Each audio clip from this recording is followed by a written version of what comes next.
Shalom saudara. Sudah diberkati Tuhan dengan puji-pujian penyembahan hari ini. Amin. Saudaraku, berapa banyak saudara yang terima warta jemaat hari ini? Coba diangkat warta jemaatnya.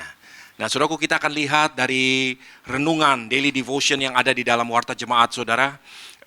Coba kita lihat dan kita baca dari 1 Korintus 12 ayat yang ke-7. 1 Korintus 12 ayat yang ke-7. Silakan. 1 Korintus 12 ayat yang ke-7. Tetapi kepada tiap-tiap orang dikaruniakan penyataan roh untuk kepentingan bersama. Saudaraku, di situ juga saya tuliskan bahwa The Message Bible sedikit berbeda, tapi ini sangat dalam, sangat penting untuk kita sama-sama perhatikan. The Message Bible mengatakan begini, each person is given something to do that show who God is.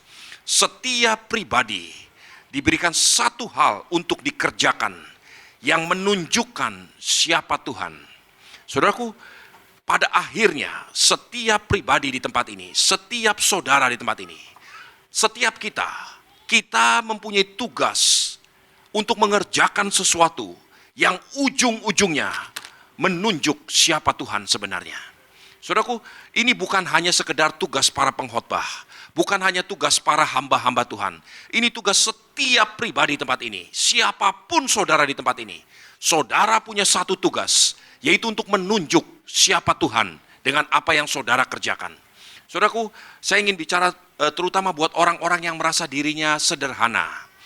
Orang-orang kecil mungkin ya, oma-oma, atau mungkin anak-anak muda, orang-orang yang tidak punya latar belakang yang latar belakang teologi untuk mengatakan saya nggak mungkin menunjuk siapa Tuhan, saya nggak mungkin untuk berkhotbah. Sekali lagi saya ingin sampaikan, setiap pribadi diberikan sesuatu tugas oleh Tuhan yang ujung-ujungnya pada akhirnya akan menunjuk siapa Tuhan.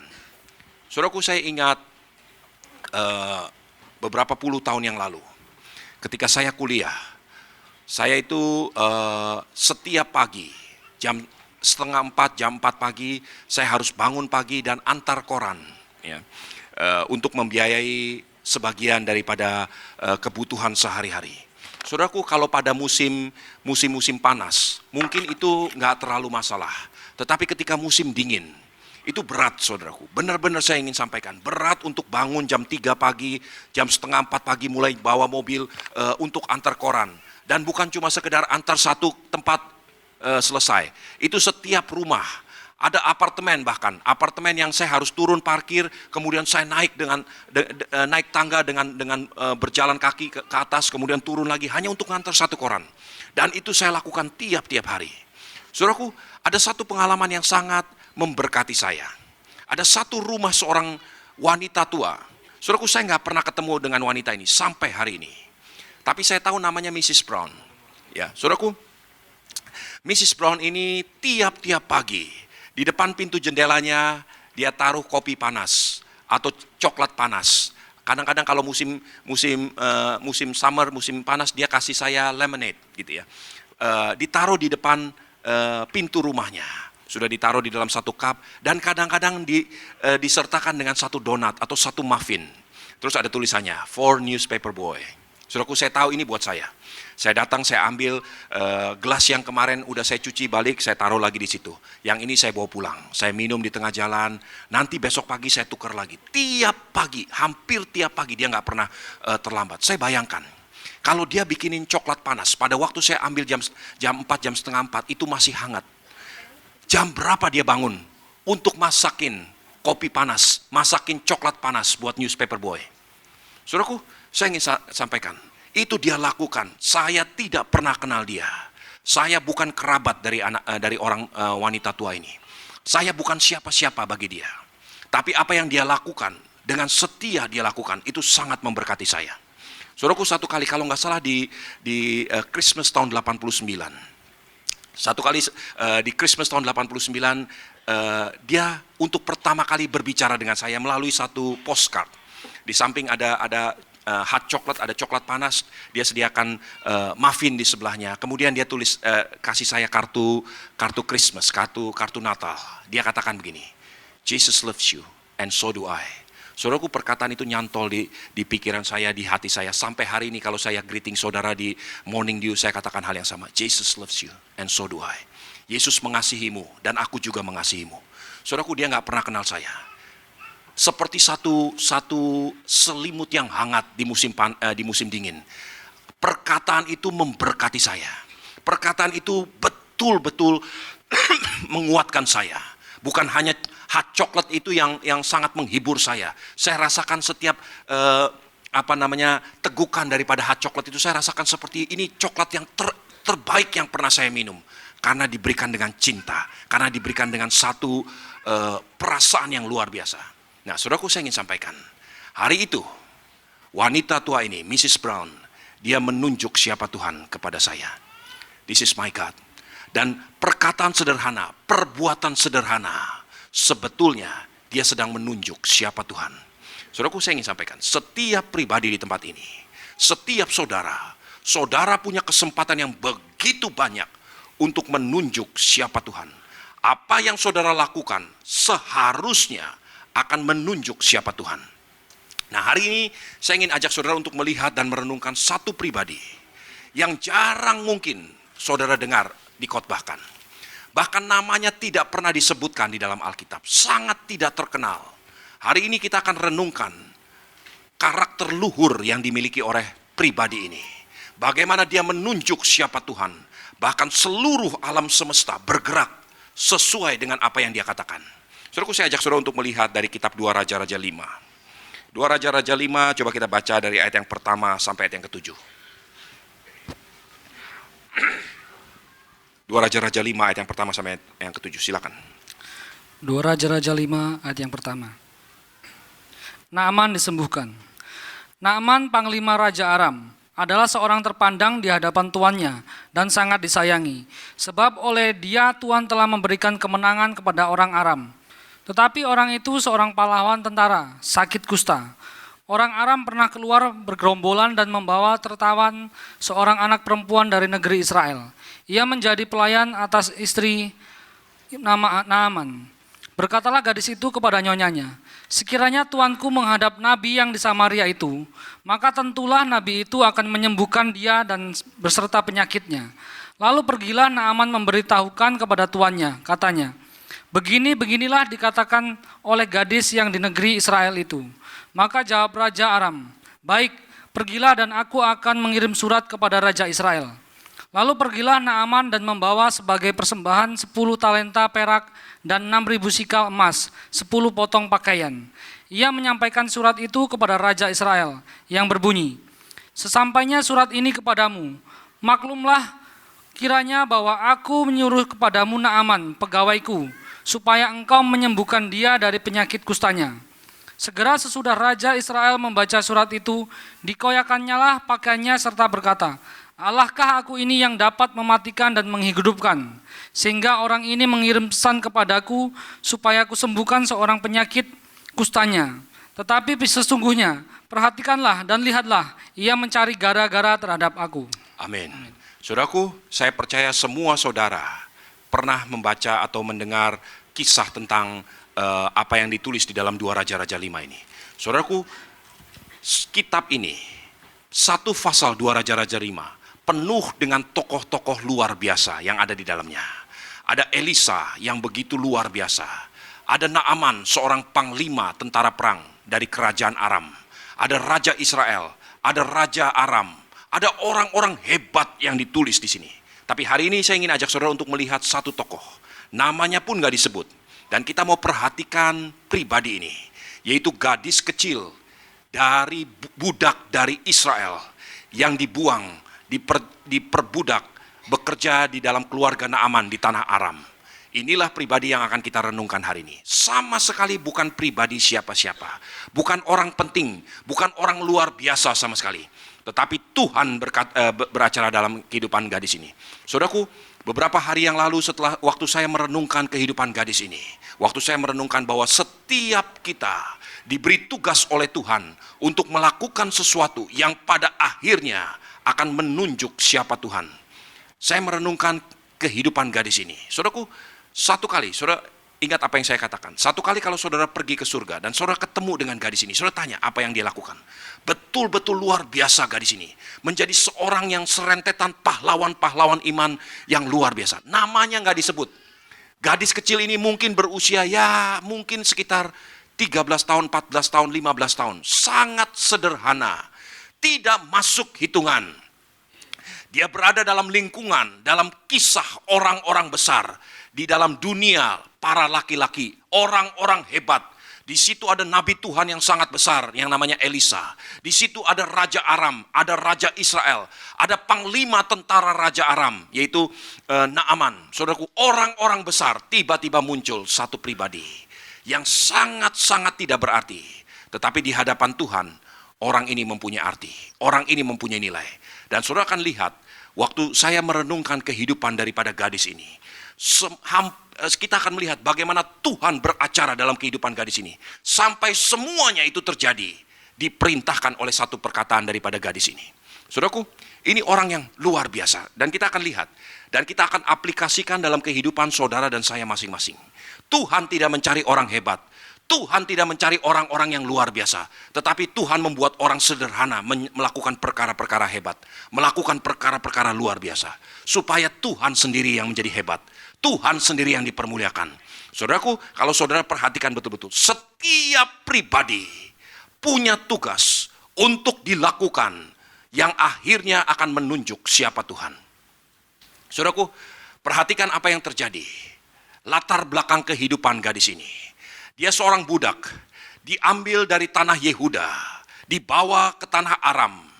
Dia seorang gadis kecil, tidak ada artinya sama sekali. Namanya pun tidak ditulis di dalam Alkitab.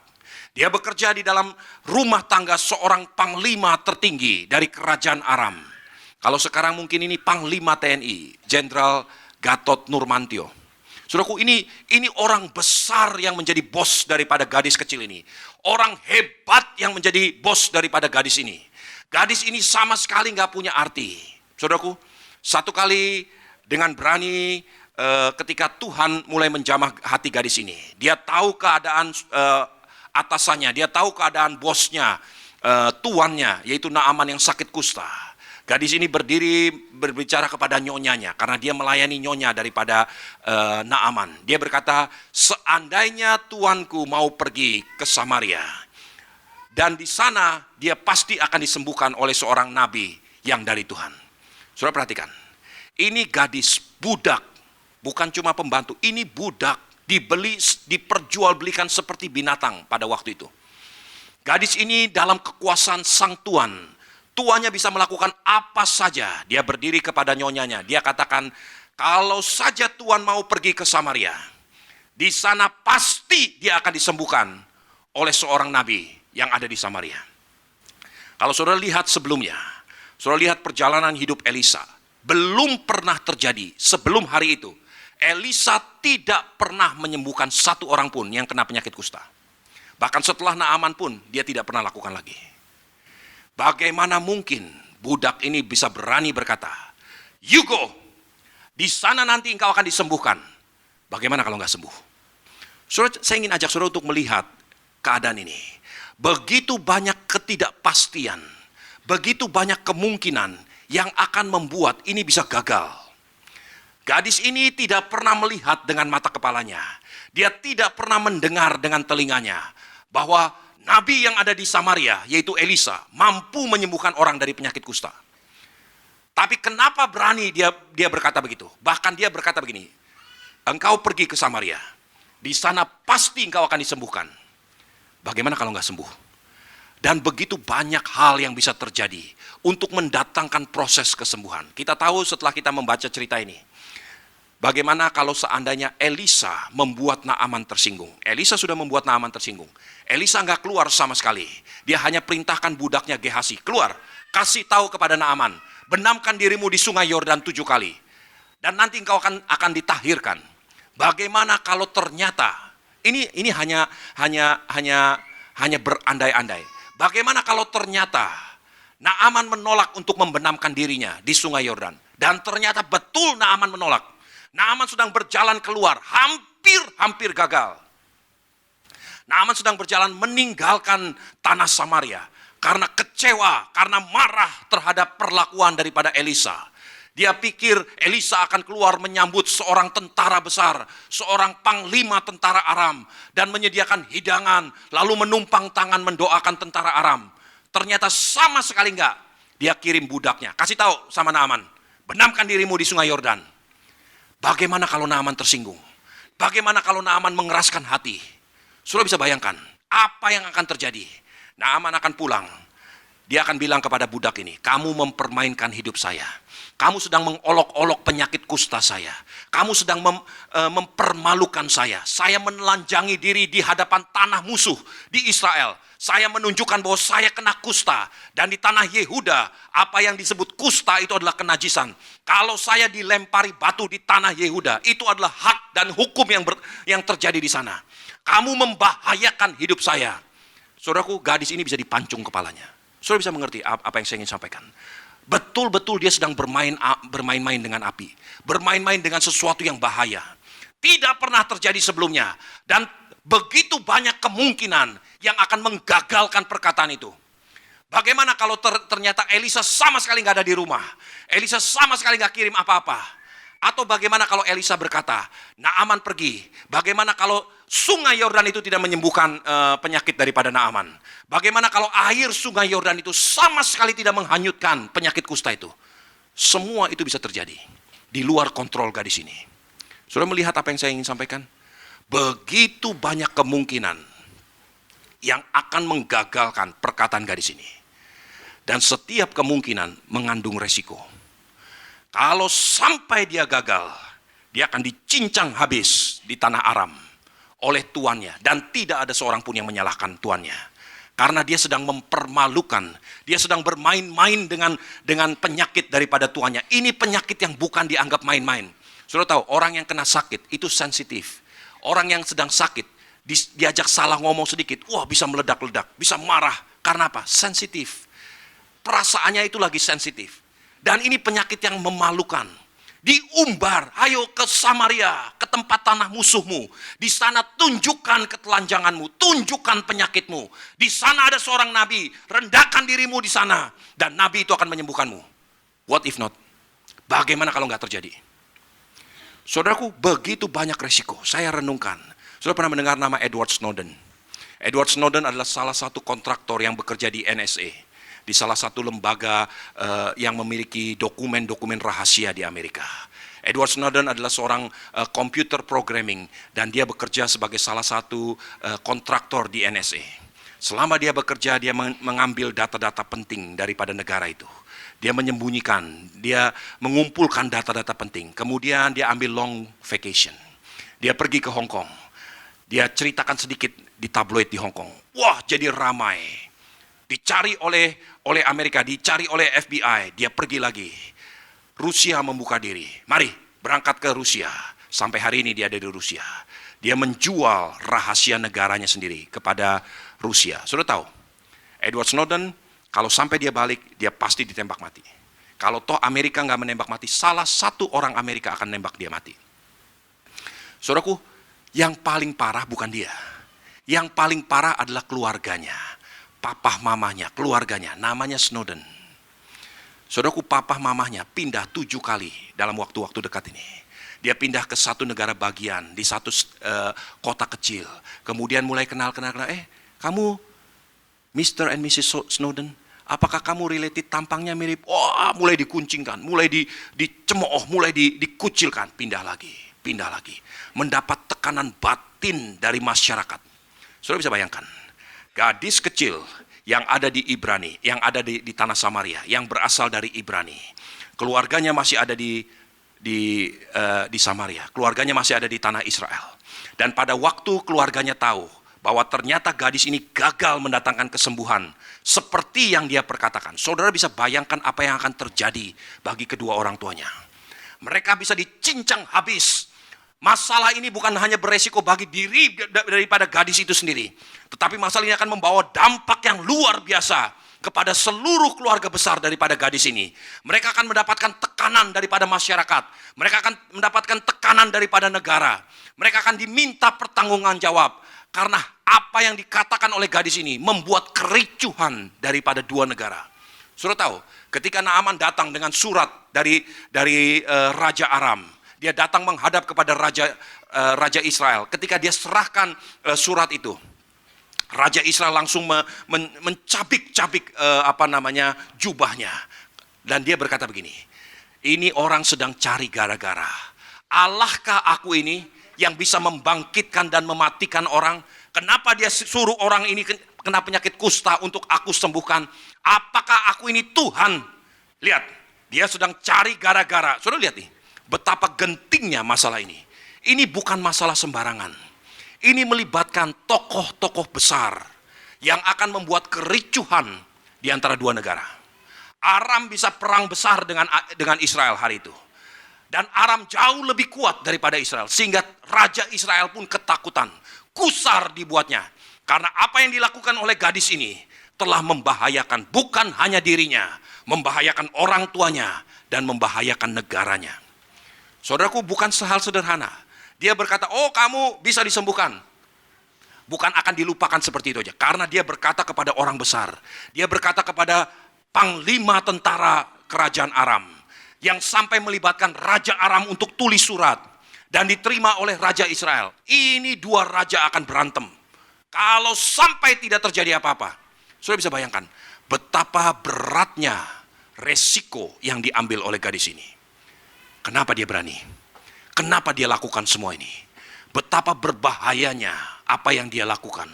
Ini akan membuat dia betul-betul dikucilkan. Saudaraku, ketika saya mulai merenungkan kebenaran ini, sebetulnya apa atribut atau karakter yang dilukiskan oleh gadis ini? Saya ingin ajak saudara untuk merenungkan satu kebenaran ini. Beberapa waktu yang lalu dalam Men Fellowship, kita bicara tentang takut akan Tuhan. Dan kemudian ada seorang jemaat yang berkata, oh nggak benar, kita nggak perlu takut akan Tuhan, kita perlu taat akan Tuhan. Karena nggak ngerti, dia bicara, akhirnya makin jelimet. Saudaraku, saya ingin sampaikan, kalau saudara nggak ngerti, jangan banyak bicara. Saudara tanya, nanti kita akan jelaskan. Saudaraku, saudara harus belajar mengerti apa artinya takut akan Tuhan. Nah, saya ingin ajak saudara untuk melihat arti daripada takut akan Tuhan. Untuk sementara kita lupakan dulu gadis kecil tadi. Kita lihat ke kitab 1 Raja-Raja 18. Ayat yang pertama sampai ayat yang kelima. 1 Raja-Raja 18 ayat yang pertama sampai ayat yang kelima. 1 Raja-Raja ayat 18, pasal 18 ayat yang pertama, demikian firman Tuhan. Dan sesudah beberapa lama datanglah firman Tuhan kepada Elia dalam tahun yang ketiga. Pergilah, perlihatkanlah dirimu kepada Ahab, sebab aku hendak memberi hujan ke atas muka bumi. Lalu pergilah Elia memperlihatkan dirinya kepada Ahab. Adapun kelaparan itu berat di Samaria. Sebab itu Ahab telah memanggil Obaja yang menjadi kepala istana. Obaja itu seorang yang sungguh-sungguh takut akan Tuhan. Karena pada waktu Isabel melenyapkan nabi-nabi Tuhan, Obaja mengambil 100 orang nabi, lalu menyembunyikan mereka 50-50 sekelompok dalam gua dan mengurus makanan dan minuman mereka. Ahab berkata kepada Obaja, jelajahilah negeri ini dan pergi ke segala mata air dan ke semua sungai. Barangkali kita menemukan rumput, sehingga kita dapat menyelamatkan kuda dan bagal, dan tidak usah kita memotong seekor pun dari hewan itu. Amin. Saudaraku, pada waktu itu Israel dipimpin oleh seorang raja bernama Ahab. Raja Ahab mempunyai istri namanya Isabel. Isabel dikuasai oleh roh jahat sedemikian rupa. Kuasa iblis berkuasa penuh atas Isabel. Saudaraku, satu kali Elia atas perintah Tuhan mengadakan pertarungan dengan para nabi-nabi Baal. Elia mendatangkan api Tuhan turun untuk memakan habis korban bakaran. Dan Elia membantai hari itu, menyembelih 450 nabi-nabi Baal. Kemudian Elia menyembelih 400 nabi-nabi Asyira.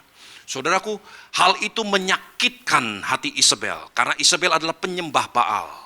Isabel bersumpah demi Allah-Allah yang hidup, yang dia sembah. Dia katakan, kalau besok aku tidak balaskan kejahatan ini, kalau besok aku tidak balaskan sakit hati ini kepada Ahab, aku akan sama seperti mereka. Kemudian Isabel bergerak lebih jauh lagi. Dia katakan gini, semua nabi-nabi Tuhan yang bergerak atas nama Tuhan seperti Elia harus disembelih seperti salah satu daripada nabi-nabi Baal itu. Saudaraku, di kerajaan Ahab, sama seperti Naaman tinggal di kerajaan Aram. ada seorang panglima namanya Obaja. Obaja, Alkitab berkata ayat yang ketiga begini. Sebab itu Ahab memanggil Obaja yang adalah menjadi kepala istana. Obaja adalah orang yang sungguh-sungguh takut akan Tuhan. Kenapa Obaja disebut sebagai orang yang sungguh-sungguh takut akan Tuhan? Ayat 4 berkata begini. Karena pada waktu Isabel melenyapkan nabi-nabi Tuhan, Obaja mengambil 100 orang nabi, lalu menyembunyikan mereka 50 sekelompok dalam gua dan mengurus makanan dan minuman mereka. Obaja bergerak melawan arus. Atasannya sendiri, bosnya sendiri, yaitu Isabel, mengambil berikhtiar, bersumpah akan membantai semua nabi-nabi Tuhan. Obaja bekerja sebagai salah satu pegawai di dalam istana Raja Ahab. Isabel dan Ahab adalah atasannya, yang daripadanya dia dapat makan, yang daripadanya dia mendapatkan posisi dan sebagainya. Ketika dia tahu bahwa Isabel mengikhtiarkan sesuatu yang jahat yang melawan Tuhan, Obaja bergerak melawan arus. Obaja bergerak bertentangan dengan apa yang Isabel lakukan. Obaja justru menyembunyikan 50 sekelompok nabi-nabi Tuhan. Dan bukan hanya itu, dia memberi makan tiap-tiap hari, tiap-tiap waktu, mengurus minumannya. Saudaraku, bagaimana kalau perbuatan Obaja itu diketahui orang lain? Buktinya Alkitab tahu. Ada orang yang mencatat hal itu. Berarti apa yang dilakukan Obaja itu sangat-sangat berbahaya. Karena dia bukan hanya bisa kehilangan pekerjaannya, dia bisa kehilangan kepalanya. Isabel betul-betul berikhtiar, yang melawan kehendakku aku akan pancung kepalanya. Sama seperti nabi-nabi Baal. Obaja mempertaruhkan nyawanya sendiri. Alkitab berkata begini, Obaja adalah seorang yang sungguh-sungguh takut akan Tuhan. Kenapa dia sungguh-sungguh takut akan Tuhan? Justru karena dia berani melawan kelaliman. Justru karena dia berani melawan kejahatan. Dia berani bertindak berlawanan arus dengan apa yang jahat. Itulah takut akan Tuhan. Saudaraku, takut akan Tuhan bukan akan membuat saudara menjadi banci, menjadi orang yang tidak melakukan apa-apa. Justru yang disebut orang yang takut akan Tuhan, orang yang berani bergerak, mengambil resiko, yang berlawanan arus sekalipun, untuk membela kebenaran, untuk melakukan yang benar. Saudaraku, saya ingin sampaikan, kalau roh takut akan Tuhan turun kepada diri seseorang, orang itu akan berani berkata ya pada waktu ya, berani berkata tidak pada waktu tidak. Karena dia akan berani mempertaruhkan, bahkan nyawanya sendiri pun dia akan berani pertaruhkan, demi untuk membela kebenaran, demi untuk membela kebenaran firman Tuhan. Saudaraku, itulah yang disebut di dalam diri Obaja. Obaja sungguh-sungguh takut akan Tuhan. Saudaraku, saya ingin sampaikan, apa yang dilakukan oleh gadis kecil dari tanah Israel yang ada di tanah Aram, yang berkata kepada nyonyanya, kalau saja suamimu, tuanku itu pergi ke Samaria, di sana ada seorang nabi, nabi itu akan menyembuhkan penyakit tuanmu. Elisa tidak pernah menyembuhkan orang yang kena penyakit kusta. Saudara tahu apa yang terjadi sebetulnya di alam roh? Pada waktu gadis kecil ini mengucapkan perkataan itu, sebetulnya gadis ini berjalan di depan Elia. Gadis ini mendahului para nabi. Dia berjalan mendahului Elisa. Elisa tidak pernah menerima pernyataan Tuhan apapun tentang ini. Gadis inilah yang menyatakan pernyataan. Dia katakan, kalau kamu mau pergi, nanti di Samaria ada seorang nabi. Aku katakan bahwa nabi itu akan menyembuhkan kau. Elisa tidak mendengar suara itu dari Tuhan. Tetapi gadis ini berkata di hadapan Tuhan. Dan gadis ini berkata, sesungguhnya saat itu dia mendahului Elisa. Dia berjalan di depan Elisa. Bagaimana kalau Elisa nggak mau? Tapi gadis ini sudah berjalan di depan Elisa. Dia mengatakan, kalau kamu mau pergi sesuai dengan perkataanku, Elisa akan taat. Nabi besar akan taat. Dan bukan hanya itu. Saudara tahu, Elisa hanya berkata seperti itu. Naaman harus pergi ke sungai Yordan. Air di sungai Yordan harus menghanyutkan semua kusta yang ada di dalam tubuh Naaman. Bagaimana kalau air-air itu, molekul-molekul daripada air itu tidak mampu menghanyutkan penyakit kusta daripada tubuh Naaman? Gadis ini berkata-kata, dan perkataannya ini didengar oleh alam semesta. Sehingga pada waktu itu seluruh sungai Yordan sudah taat kepada perintah gadis ini. Gadis ini mendahului pernyataan-pernyataan yang lainnya. Seorang yang sederhana, tidak ada artinya. Dia berkata, kalau if you want to go, nanti di Samaria, Nabi Tuhan yang besar akan diperintahkan Tuhan sesuai dengan perkataanku. Dia akan mengikuti apa yang aku sampaikan. Hari ini seorang gadis memerintahkan seorang nabi besar, memerintahkan air di sungai Yordan untuk mendatangkan kesembuhan, memerintahkan tubuh Naaman, sel-sel di dalam tubuh Naaman. Kalau mungkin ada jari-jari yang sudah mulai patah, dia mulai perintahkan kalau nanti Naaman turun ke sungai Yordan, sel-sel itu akan menumbuhkan jari-jari yang baru. Saudara bisa melihat ini, alam semesta diperintahkan oleh satu pernyataan orang. Dia sedang menunjuk siapa Tuhan. Gadis kecil, budak di tanah Israel, di tanah Aram, gak pernah disebutkan namanya. Dia mendahului roh Elisa. Dia berjalan mendahului Elisa, memberi perintah kepada Nabi Tuhan, memberi perintah kepada sungai Yordan, memberi perintah kepada tubuh Naaman. Semuanya berjalan sesuai dengan perintah gadis ini. Saudara-saudara bisa bayangkan, orang sederhana, orang tidak terkenal, orang kecil, wanita muda, gadis budak di tanah Aram. Tapi ada roh takut akan Tuhan di dalam dirinya. Dia berani mengambil resiko. Kalau toh saya gagal, itu urusan belakangan. Kalau ternyata pernyataan yang saya buat ini membuat saya harus kehilangan kepala saya, I don't care. Dia maju. Dia menyatakan kebenaran itu. Saudaraku, inilah roh takut akan Tuhan. Kalau saudara memiliki roh takut akan Tuhan, saudara sendiri akan tercengang-cengang. Bagaimana perkataanmu akan didengar raja-raja. Perkataanmu akan didengar oleh para pemimpin-pemimpin negara. Orang-orang akan cari siapa. Saudara tahu apa yang terjadi dengan Yusuf? Itu bukan orang hebat, bukan insinyur peternakan, bukan insinyur pertanian. Ketika Mesir mengalami masalah, yang dia cari adalah siapa orang yang penuh dengan roh Tuhan. Ketika Firaun melihat sesuatu di dalam diri Yusuf, dia melihat, oh ini orang penuh dengan roh Allah. Ada roh takut akan Tuhan. Orang raja-raja akan mendengar perkataanmu. Saudaraku, saya ingin sampaikan, orang-orang sederhana, oma opa, anak-anak muda, siapapun saudara, status sosial saudara di hadapan Tuhan, setiap saudara mempunyai tugas untuk menunjuk siapa Tuhan kepada orang banyak. Dan syarat untuk bisa menunjuk siapa Tuhan kepada banyak orang, miliki roh takut akan Tuhan. Roh takut akan Tuhan akan mengajar saudara untuk hidup benar, untuk berani melangkah. Saudaraku, roh takut akan Tuhan bukan membuat saudara jadi pengecut, bukan membuat saudara menjadi banci yang gak berani mengambil keputusan. Banyak orang-orang banci hari-hari ini, gak berani mengambil keputusan, gak berani mengatakan ya terhadap ya, tidak terhadap tidak.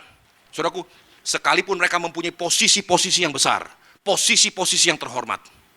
Satu kali ada seorang bernama Pilatus. Di dalam perjalanan hidupnya, dia harus menentukan satu sikap. Dia diperhadapkan kepada satu dilema yang sangat besar. Dibawa oleh masyarakat, oleh tokoh-tokoh agama, seorang yang bernama Yesus dari Nazaret.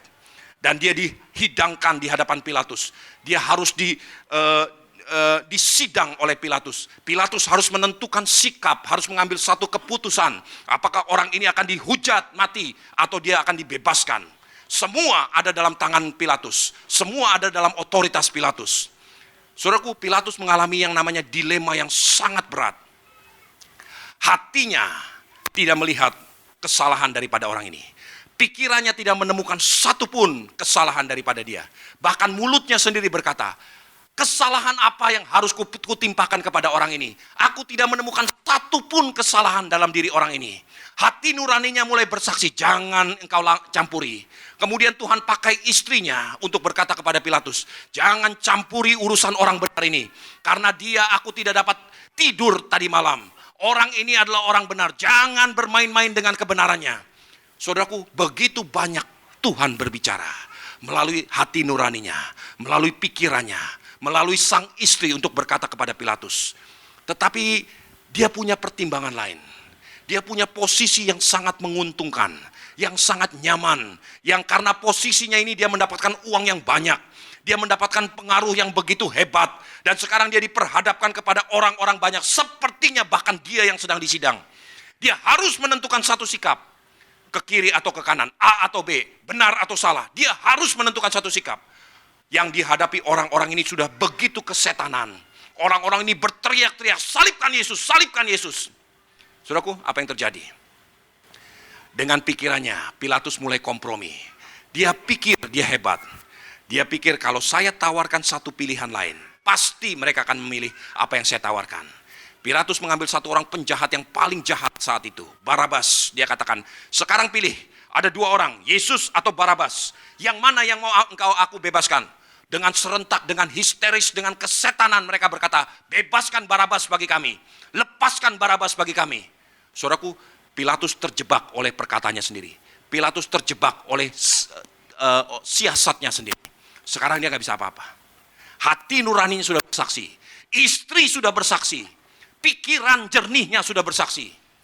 Tetapi dengan siasat busuknya, dia terjebak dengan pikirannya sendiri. Saudara tahu apa yang dia lakukan? Dia ambil satu bokor berisi air. Dia cuci tangannya. Dia katakan begini, aku gak bersalah terhadap darah orang ini. Kalian tanggung sendiri tentang darah ini.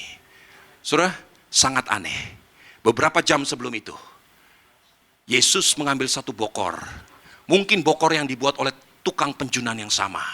Bokor yang dibuat dengan bentuk yang sama. Dengan warna yang sama. Dibuat oleh tangan yang sama.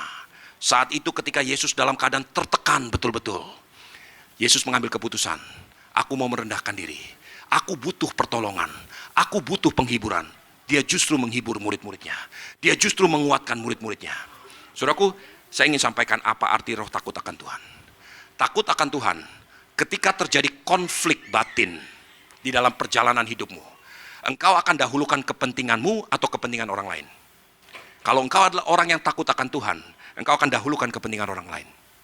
Kalau engkau orang yang rakus, engkau akan dahulukan kepentinganmu. Pilatus ketika konflik itu terjadi, dia tempatkan kepentingannya di depan kepentingan orang lain. Dia sedang masuk ke dalam sejarah untuk tercatat sebagai orang yang mengizinkan Yesus disalibkan. Ketika Yesus dalam konflik batin ini, ketika kepentingan itu bertabrakan, dia dahulukan kepentingan orang lain. Ketika Obaja melihat konflik terjadi, kepentingan itu bertabrakan, dia dahulukan kepentingan orang lain. Ketika gadis Ibrani yang ada di tanah Aram ini melihat konflik terjadi, dua kepentingan bertabrakan, dia dahulukan kepentingan orang lain. Let me tell you, kalau saudara menyebut dirimu sebagai orang yang takut akan Tuhan, ada waktunya engkau akan diperhadapkan terhadap konflik kepentingan.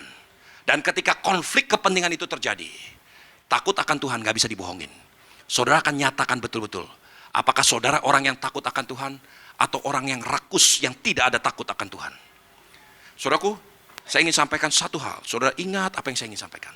Di dalam perjalanan hidup kita akan terjadi satu hari dalam hidupmu. Satu hari, just one day, di mana seluruh hidupmu gak ada artinya sama sekali. Satu hari itu akan menentukan apakah saudara akan menjadi pribadi yang sesuai dengan rencana Tuhan atau gagal total. Bagi Obaja, satu hari itu adalah ketika dia mendengar Isabel mengumandangkan pembantaian terhadap nabi-nabi Tuhan. Dia mengambil keputusan, aku akan selamatkan 100 nabi. 100 nabi itu berbicara atas nama Tuhan, menyelamatkan 1000 nabi. 1000 nabi itu berkeliling ke seluruh dunia, menyelamatkan berlaksa-laksa orang. Sudah tahu, karena satu orang. Satu hari itu, Obaja mengambil keputusan, I will not deter. Aku tidak akan tergoyahkan. Aku akan melakukan apa yang benar. Ketika konflik itu terjadi, dia tentukan yang benar. Satu hari bagi Esther, ketika Mordekai berkata, kalau kamu gak mau bergerak apa-apa, pertolongan bagi bangsa Yahudi akan datang dari tempat lain. Dan Esther mengambil keputusan untuk bergerak. Kalau aku mati, aku mati. Sudah tahu apa yang terjadi? Sejak hari itu, sampai hari ini, bangsa Yahudi memperingati hari raya Purim. Hari raya pembalikan nasib. Karena satu orang. Di satu hari, bagi Abraham, ketika Tuhan katakan, relakan Ishak bagiku. Bagi gadis kecil ini, ketika Tuhan menggerakkan hatinya, dia berkata kepada nyonyanya, go, pergi ke Samaria. Sudah tahu, gadis ini nggak bilang begini, panggil Elisa. Kenapa gadis ini bilang, yup go, pergi ke Samaria. Sudah bisa melihat, ini panglima, ini jenderal besar. Sekarang gadis budak kecil, wanita kecil ini yang gak ada artinya sama sekali memberi perintah kepada panglima besar, kamu pergi ke Samaria.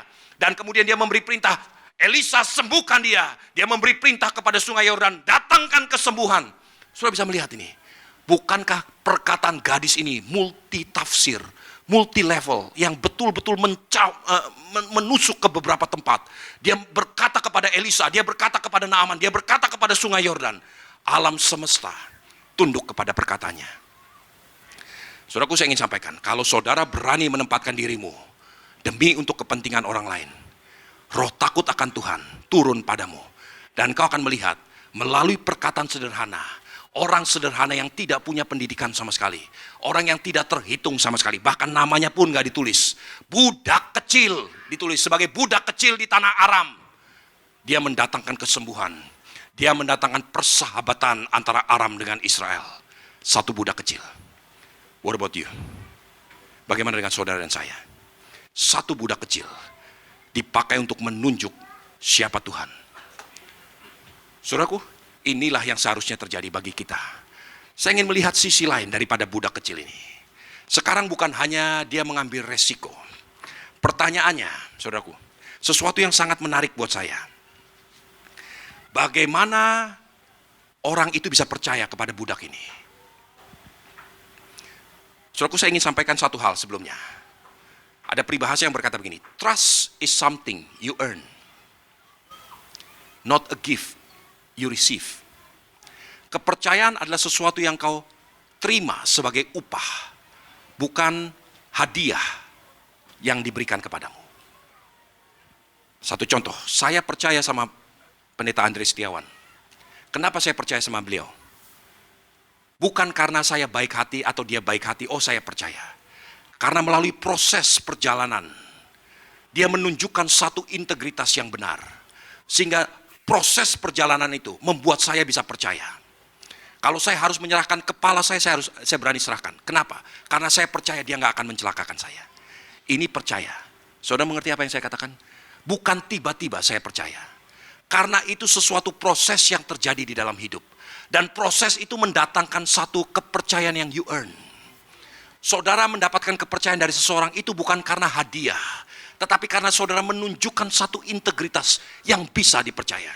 Saudaraku, saya ajak saudara untuk melihat Amsal 28 ayat yang ke-20, bagian A saja. Amsal 28 ayat yang 20. Orang yang dapat dipercaya mendapat banyak berkat. Orang yang dapat dipercaya mendapat banyak berkat. Saudaraku, saya ingin sampaikan, belajar untuk memahami kebenaran ini. Kepercayaan bukan sesuatu yang tiba-tiba datang. Kepercayaan adalah sesuatu yang saudara dapatkan sebagai upah karena saudara orang yang dapat dipercaya. Are you trustworthy? Apakah saudara orang yang dapat dipercaya? Apakah bosmu di kantor percaya kepada saudara? Lebih jauh lagi, apakah istrimu percaya kepadamu? Apakah suamimu percaya kepadamu? Orang tuamu percaya kepadamu? Let me go further. Apakah Tuhan percaya kepada saudara? Kalau hari ini Tuhan harus memberkati satu bangsa, kepada siapa berkat ini harus dipercayakan? Nggak mungkin berkat itu turun seperti mana dari langit, seperti dulu. Tuhan harus percayakan kepada orang yang bisa dipercaya. Pertanyaannya, are you trustworthy? Apakah saudara dapat dipercaya? Kenapa gadis ini bisa berbicara kepada nyonyanya? Kalau saja Tuhan itu mau pergi ke Samaria, pasti dia sembuh.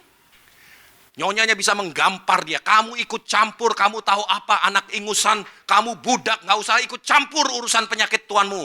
Jangan mempermalukan tuanmu. Kenapa harus tuanmu menelanjangkan dirinya ke Samaria untuk menunjukkan bahwa dia kena kusta? Kamu mau mempermalukan kami, dia bisa digampar. Tapi nyonyanya percaya. Pergi kepada suaminya, Naaman. Naaman mendengar apa yang dikatakan istrinya, yang dikatakan oleh gadis itu, oleh budaknya, dia percaya. Dia pergi kepada raja di Aram. Raja di Aram mendengar apa yang dikatakan oleh Naaman, yang dikatakan dari istrinya, yang dikatakan dari budaknya. Dia percaya.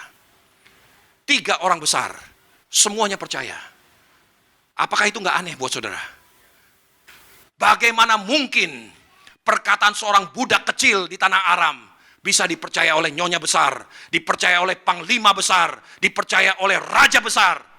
Saudaraku, saya ingin sampaikan, karena selama hidup, saya nggak tahu berapa lama dia menjadi budak di tanah Aram. Dia menunjukkan satu sifat yang dapat dipercaya. Kalau dia tidak menunjukkan satu sifat yang dapat dipercaya, dia nggak akan mungkin dipercaya. Karena selama dia bekerja di nyonya Naaman, dia menunjukkan satu karakter yang benar, satu integritas yang benar. Nggak ada uang yang dibawa lari oleh budaknya. Semua pekerjaannya diselesaikan dengan baik. Dia tidak bermalas-malasan. Dia lakukan semua tugasnya dengan benar. Setiap perkataannya itu bisa dipercaya. Nyonyanya percaya. Tuannya percaya. Raja Aram percaya. Pertanyaannya, saudara udah takut akan Tuhan.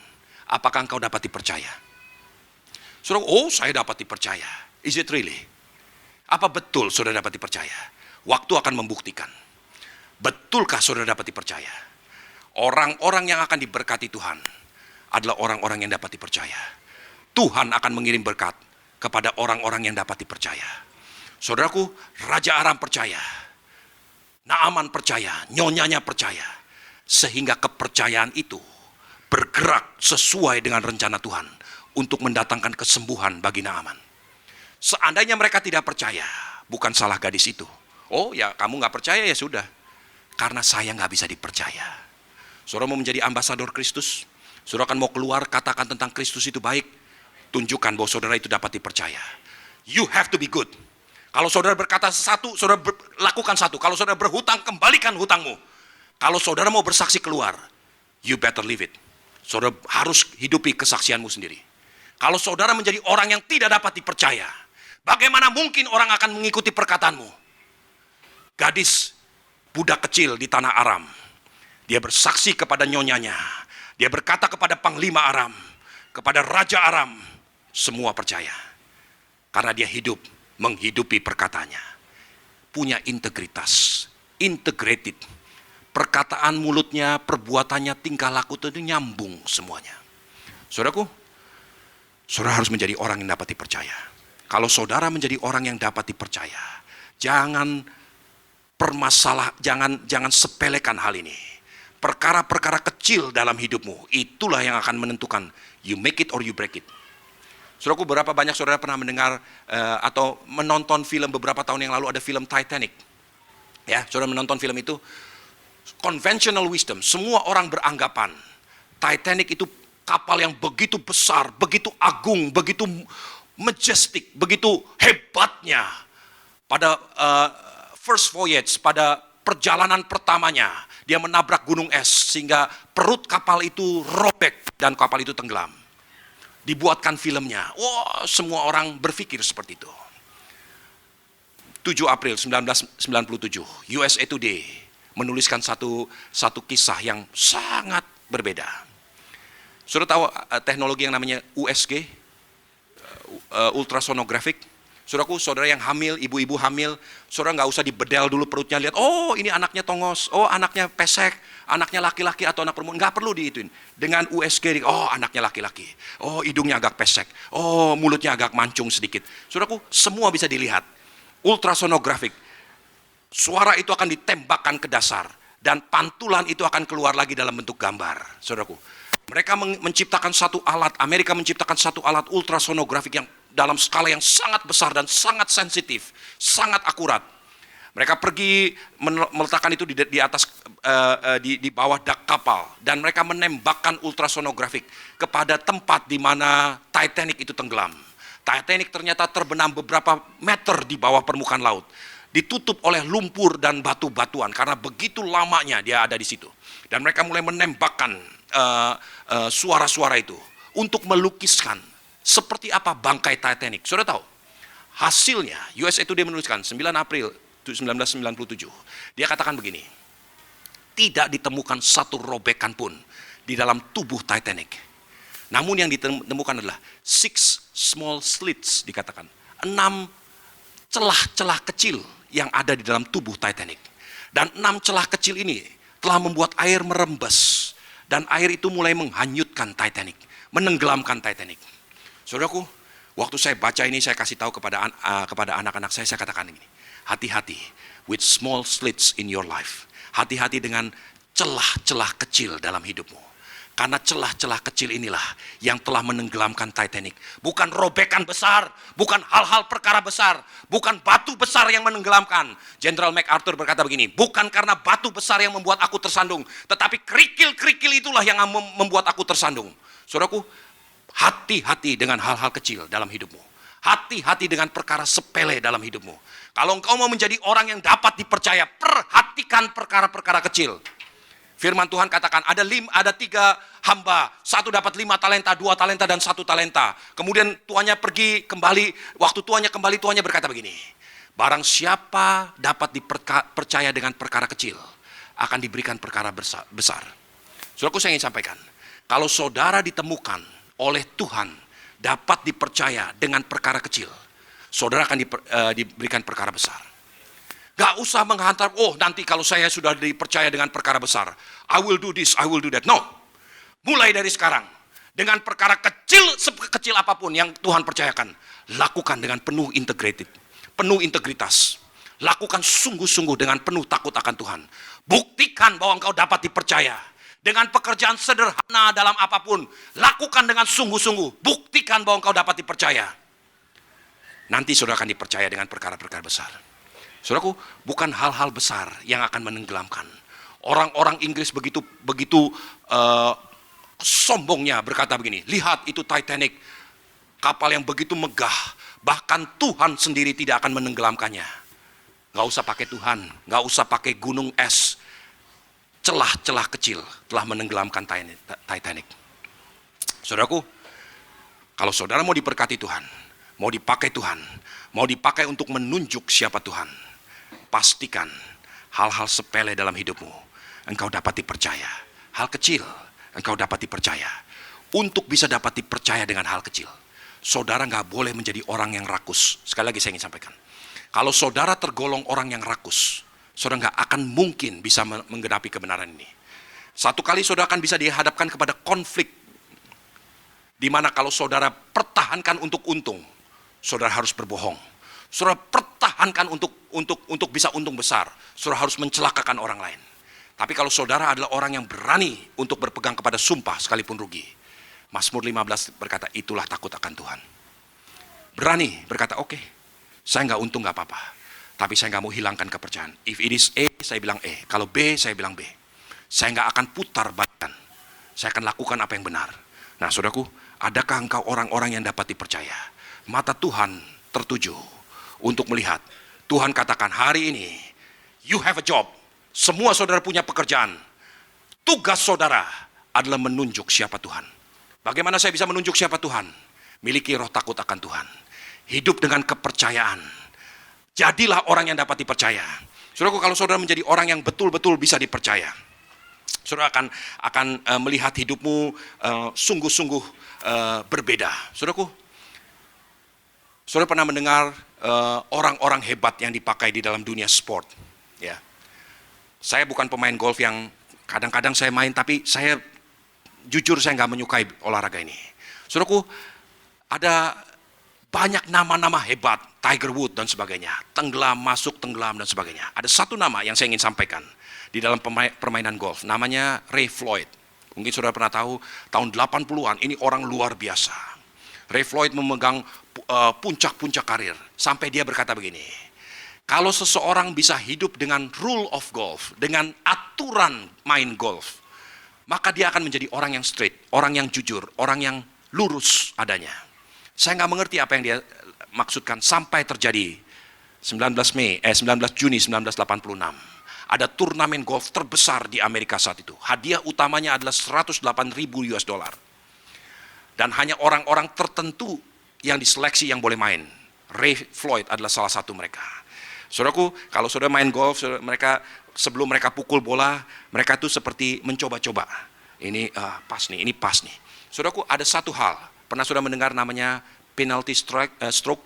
Penalty stroke adalah seperti ini. Ketika dia mencoba-coba untuk mukul bola, ternyata tanpa sengaja stick golfnya itu menyentuh bola golf, sehingga bola itu bergerak beberapa mili saja. Maka dia harus berkata penalty stroke. Saya harus dipenalize, saya harus mendapat hukuman, saya nggak berhak untuk pukul lagi. Itu penalty stroke yang harus dia ucapkan sendiri. Saudaraku, pada waktu Ray Floyd sedang mempersiapkan diri untuk memukul bola golfnya, orang semua mengatakan ini juaranya, ini pasti orang yang paling hebat, dia unggulan pertama. Tiba-tiba tanpa disengaja, ujung daripada stick golfnya menyentuh ujung bolanya. Bola itu bergerak sedikit. Nggak ada yang lihat, kamera nggak ada yang lihat. Semua orang biasa. Dia angkat tangan, penalty stroke. Saudaraku, wah semua orang geger. Kapan terjadi? Kami nggak ada yang lihat. Semua orang mulai memutar kembali CCTV. Nggak kelihatan sama sekali. Dari record yang semua video yang dipancarkan ke situ, sama sekali nggak ada yang bisa melihat itu. Ray Floyd berkata begini, but I see it. Saya lihat ujung daripada stick golf saya menyentuh bola itu. Bergerak beberapa mili sedikit. It's okay, I lost. Sudah tahu, sejak hari itu, setiap kali Ray Floyd bermain golf, bahkan Ronald Reagan turun ke lapangan untuk menyaksikan Ray Floyd. Satu kali Ronald Reagan bawa Margaret Thatcher untuk melihat Ray Floyd main golf. Saudaraku, bukan karena hebatnya, dia dihormati oleh orang sebesar Ronald Reagan. Kenapa bisa terjadi seperti itu? Kalau engkau adalah orang yang dapat dipercaya, Tuhan akan mengirimkan berkat kepadamu. Pernahkah saudara melihat Tiger Woods main dan Presiden Amerika menyaksikan permainannya? Never. Kenapa itu tidak terjadi? You have to be trusted. Engkau harus menjadi orang yang bisa dipercaya. Dan engkau akan dipermuliakan sedemikian rupa. Saudaraku, saya ingin sampaikan, gereja Tuhan di tempat ini, dengarkan apa yang saya ingin sampaikan. Jadilah orang yang bisa dipercaya. Dengan perkara kecil, dengan perkara sederhana. Kalau harus rugi, ya rugi nggak apa-apa. Kalau harus gagal, ya gagal nggak apa-apa. Tapi you have to be trusted. You have to be a trusted person. Orang yang bisa dipercaya. Ingat, trust itu bukan sesuatu yang saudara terima secara cuma-cuma. Kepercayaan itu adalah sesuatu yang you earn. Saudara terima sebagai upah dalam hidupmu. Buktikan engkau dapat dipercaya. Firman Tuhan katakan, kalau engkau adalah orang yang dapat dipercaya, kesitulah Tuhan akan kirimkan berkat. Amin. Mari tundukkan kepala.